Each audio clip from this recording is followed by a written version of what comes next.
The most gangster thing I have ever done is get sober. I know that's not how most TEDx talks begin. When people think of TEDx, they think of the experts speaking here today. Doctors, psychiatrists, lawyers, neuroscientists, not a felon with a GED from the Nevada State Penitentiary.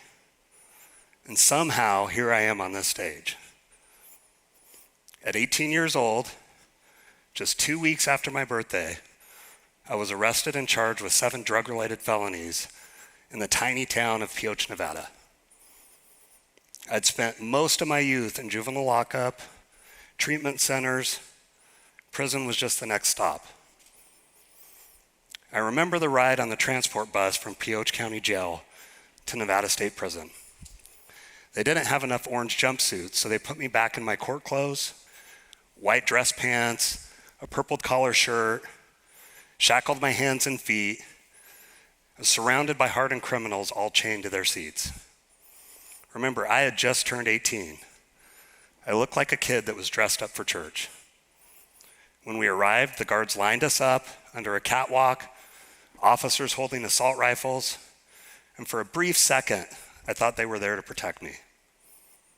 Then one guard yelled out, "Look, he got dressed up for you." Another one, "Fresh meat." A third, "Who's going to get him first?" This was the life that I had built, the direct result of my addiction. But prison wasn't the worst moment in my life. The worst moments directly impacted those that loved me the most and were trying to save my life. I remember when I was 16, arguing with my father, a good man who'd done nothing but love me. I was screaming the most hateful things. I reached back and I punched him in the face. The argument stopped. He didn't swing back. He didn't yell. He just looked at me. And in his eyes, I saw the heartbreak as he let me go. For years, I told myself that was the drugs. That really wasn't me. But here's the truth. I was sober when I hit my dad. Addiction didn't create the monster. It revealed one. And that's the lie that addiction told me. It told me I was rebellious, independent, powerful. Addiction is not rebellion. Addiction is slavery. I was waking up every day doing the same destructive thing, promising myself it was going to be the last time. I was negotiating with myself, minimizing, justifying, isolating. I was not free. I was in chains. When I was in 2nd grade, my Aunt Connie, my mom's sister, was kidnapped and murdered by a man who needed a fix. An addict like me. The devastation to my family was permanent. Looking back, I know something chilling. If I had stayed on my path, I was capable of becoming the same kind of man.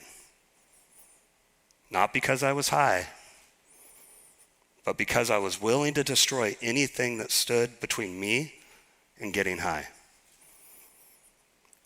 That realization is what exposed the demon was not the addiction. The addiction woke the demon living inside me.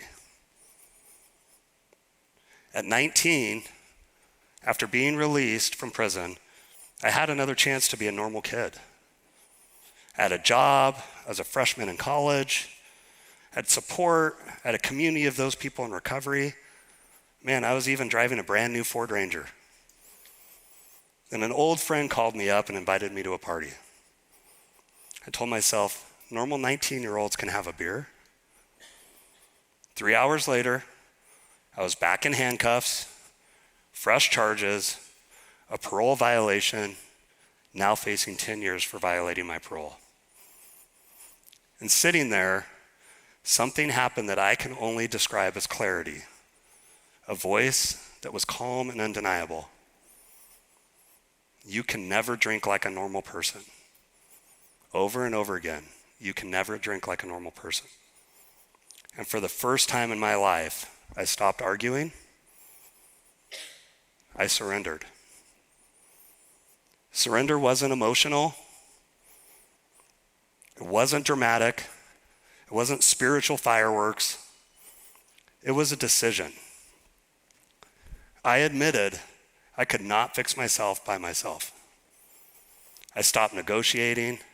I stopped blaming everybody else. I stopped pretending that I could manage it. And then I did something different. I worked the 12 steps. Not casually, not intellectually, but completely.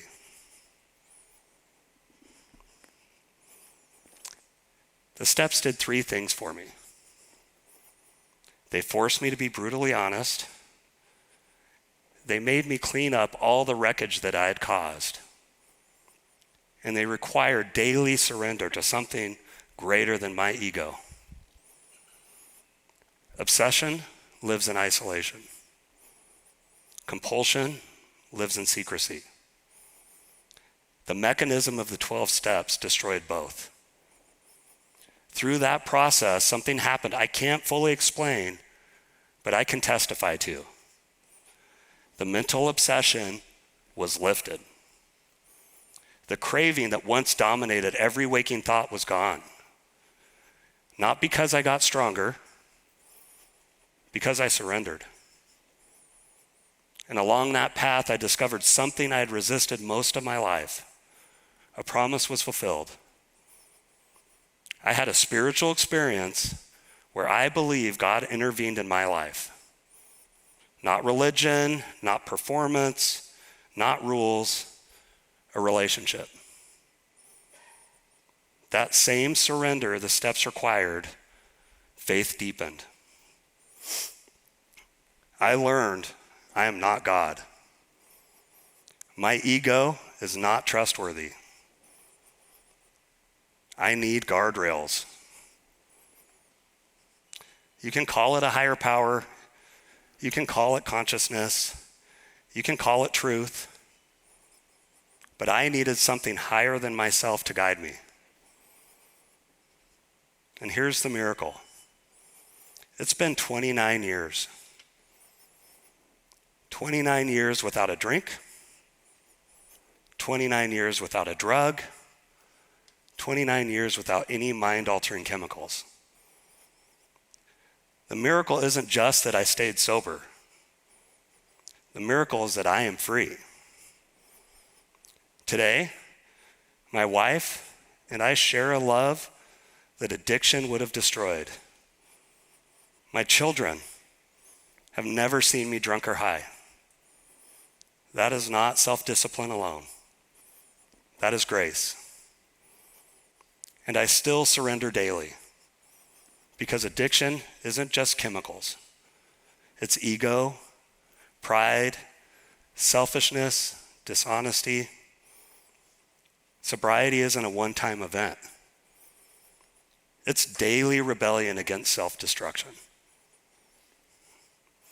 I want to say something directly to the person listening who might be negotiating right now. If you're telling yourself, I'm not that bad, I can manage it, I'll stop after this weekend, it's fine. I said all those things too. Addiction is patient. It will wait. It will negotiate. It will justify. It will convince you that you're different. You're not different. You don't have to hit prison. You don't have to lose your family or become someone you swore you'd never become. Surrender is not weakness. It's the bravest decision I ever made. The world glorifies the outlaw, the rule breaker, the man who answers to no one. But the real outlaw is the person who breaks the chains of addiction. The real gangster is the one who walks away from destruction. The real rebellion is discipline through faith. If you're trapped in addiction and ego and shame, freedom is closer than you think. It begins with 3 words. I need help. Not tomorrow, not when it gets worse, today. I didn't escape prison the day I walked out of those gates. I escaped the day I surrendered. And I promise you, there is nothing more gangster than getting sober.